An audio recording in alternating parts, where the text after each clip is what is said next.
Welcome to our guide on how to enable trending notifications on Snapchat. Stay up to date with the latest popular content by following these simple steps to activate trending notifications.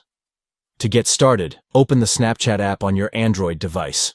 Once inside the app, tap on your avatar or profile picture located at the top left corner of the screen to access your profile settings. Next, tap on the settings icon at the top right of the screen to enter the settings menu. From there, select the Notifications option to manage your notification settings within Snapchat. Within the Notifications settings, locate the option labeled Trending Public Content and tap on it to enable this feature. By marking the Trending Public Content option, you will receive notifications for popular and trending content on Snapchat.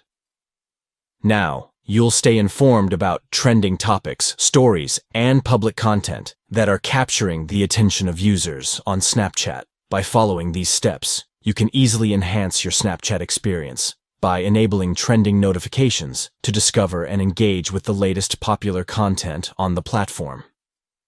Thank you for watching, and we hope this guide helps you stay in the loop with trending content on Snapchat through the Trending Notifications feature.